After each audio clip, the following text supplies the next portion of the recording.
good afternoon, ladies and gentlemen. It's good to see a very big audience here, and I don't know if it's just for the free drinks afterwards, but when we were putting together this conference, we really wanted to show you that, I think we represent, really the service providers to the industry, and we really wanted to show you that, that we were feeling your pain as well, and that we were going to stand by you, and we wanted to show you how what we were doing to encourage your business, that you would succeed, and hence we would succeed. So what I thought I would do this afternoon is just talk about some of the issues that I'm seeing in my practice in the last couple of years here, and try and give you some ways to save some money on your legal fees. So the first issue I want to talk about is protecting you from liability. So as directors and officers, there's some issues you need to be mindful of. I also want to talk about some corporate strategies I'm seeing in the downturn. And then I'll talk to you about kind of how to reduce your legal fees. So the first topic is protecting from liability, and that's really tied to your obligations as directors and officers. And in Canada, it's well accepted by the courts that the main responsibility of directors and officers is to act in the best interests of the company, as opposed to the interests of the shareholders or individual shareholders. And that's quite a key concept here. And directors are elected to manage or supervise the management of businesses and the affairs of the corporation. They in turn can delegate these responsibilities, but the delegation of these responsibilities does not absolve them from responsibility. The key thing here, and it's especially tough in these markets, is that this is an active endeavor, and that inaction is really not an option. So we see in times like this where financing is tough or there are not transactions out there, but a lot of companies seem to be on cruise control, and really that really invites liability. We see companies getting lax with their continuing disclosure obligations, and it's just something to be mindful of. The next topic is, well, what are your liabilities, and where are you going to have troubles from? So the first one are company lawsuits. So directors and officers have a statutory obligation to discharge their duties in good faith and with a view of the best interests of the company. And you'll see actions by a company, or probably more often by their shareholders, as a derivative action. The next are shareholder suits. So these are when a minority group of shareholders feel that management is oppressing them, not managing the affairs of the company well. A third avenue of litigation involves securities legislation, and here you'll have the commissions come after you for misrepresentation under offering documents, or takeover bid circulars, or more recently in secondary market liability, where you have liability for misrepresentations in your public disclosure, or the failure to update your public record. There are also regulatory enforcement matters where you have illegal distributions, insider trading, or disclosure violations, which Andrew will talk about later. And then lastly, another issue where we're seeing more of is a statutory liability. So here you have liability for unpaid wages, liability for unpaid taxes, or environmental damage or contamination. And just an aside here, if you are contemplating laying off staff or changes to your personnel, really it's worth coming to talk to a lawyer beforehand, because if handling correctly, there really is a lot of liability connected with that, and it gets quite expensive. So how do you protect yourself from this liability?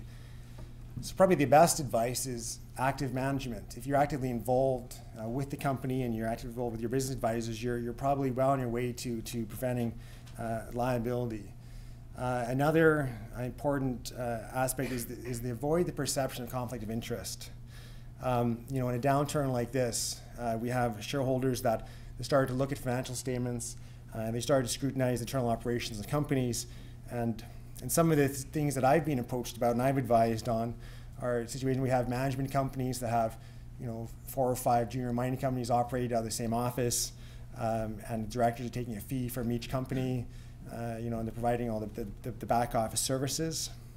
We also see situations we have a private company that's owned by a director officer providing all the drilling and exploration services, and that's really is an issue that's becoming more important.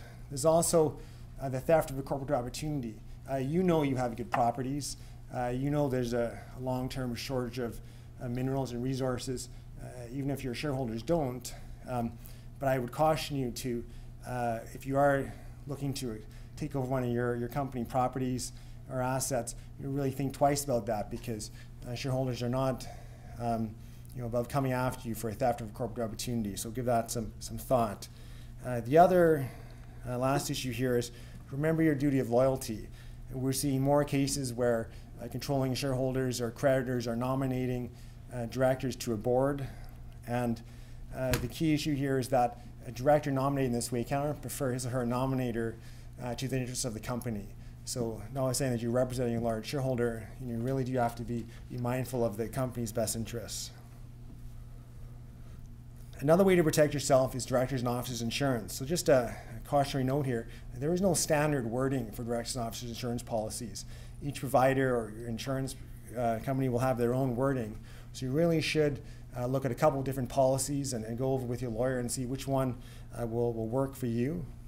There are three types of insurance. One is the insurance that protects directors and officers from the risk of liability incurred in the execution of their functions. A second reimburses a corporation for expenses incurred in indemnifying directors and officers. And a third protects the company from securities litigation and other litigation.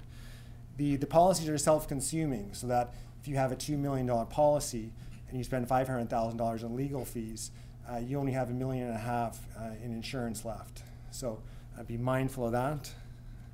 The policies generally only last a year, and something to bear in mind is that they cover claims made, not events that occurred during the term of the policy. So if you have insurance for 2013 and an event arises that could cause an action, and the action is brought next year, if your policy has expired by then, the current policy, your policy next year, if you don't renew it, you won't have insurance, even though we're saying the fact that you had insurance this year and the action, the event occurred this year. So just be mindful of that.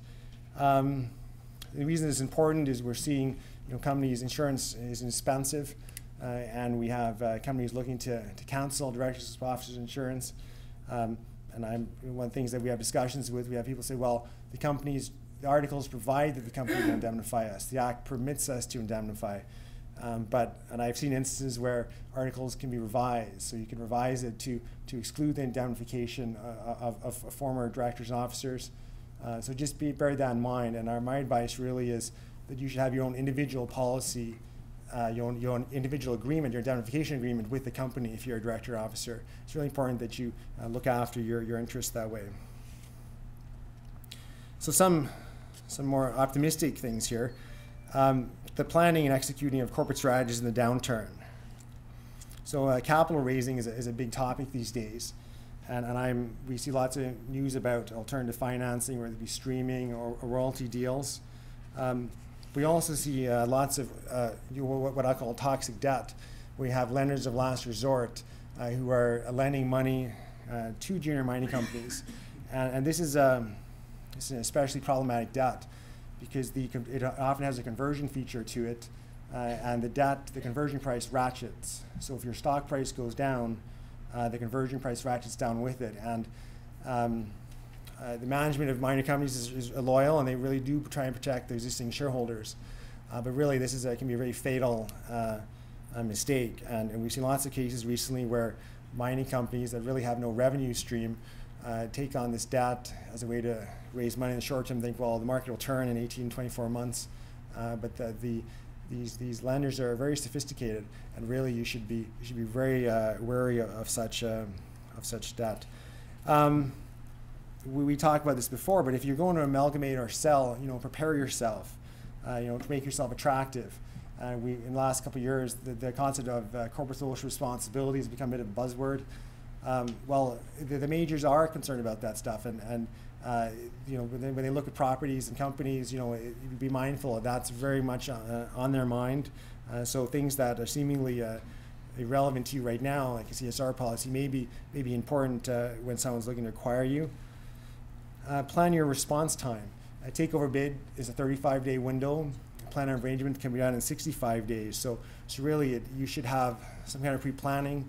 Whether it's data rooms or figure out who your committees will be and talk to your lawyers or accountants and figure out what is going to happen if you are in such a situation. And also, don't wait till there's no money in the bank. Running yourself to empty, really, that really invites liability. It gives you no room to negotiate, and it really, weakens your position from a bargaining point of view. Now, Adam's going to talk more about this, but share consolidations are not necessarily a bad thing. It's a fairly tried and true method. And if you Google share consolidations, there are lots come up. And to my way of thinking, it's probably preferable to debt. Debt has no way of being paid off. Mining companies are really soft for project-specific deals. So if your project doesn't pan out, consider a consolidation. And just to the point about shareholder approval, that's articles in BC. The BC Act permits companies to provide that share consolidations can be done by director resolution only. So most of your articles probably do not provide that, and if you look at articles, it's probably a fundamental change requiring shareholder approval. But the Act doesn't require that is the case, and consider looking at your articles to provide that consolidations can be done merely by director resolution. How to protect yourself from creditors. I've been involved in several proxy matters this year. It's a hot topic. They're cheaper than takeover bids, so we see lots of funds and U.S. investors engaged in this type of practice. And I've been on, so we see lots of advance notice policies having been adopted. And advance notice policies I'm of two minds of, because really it protects the company from being ambushed, someone like lying, waiting in the weeds, as one of the justices said. But I've also been on the other side where we have really, it entrenches management, and it really does stymie good faith efforts to replace management that's not performing well. So it's of quite a bit of interest to the regulators. I know the Canadian Security Administrators have a consultation paper out now. It's 54-401, and they're looking at proxy voting procedures. But give that some thought. And then also, if you're going to allow a nominee director on your board, be careful about that, because I've seen where nominee directors really do hinder the effective management of a company. Companies get very concerned about how meetings are held, what materials are distributed in meetings, and it really does hinder the effective management of the company. Lastly, working with lawyers. As with accountants, the more money or the more time you spend, generally the more money. We work on the hour.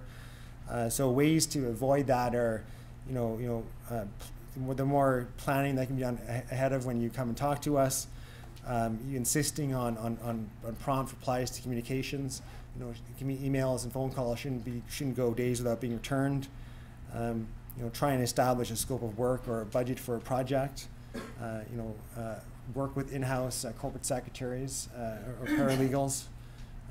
You can ask for fixed fee quotes. That's probably very reasonable.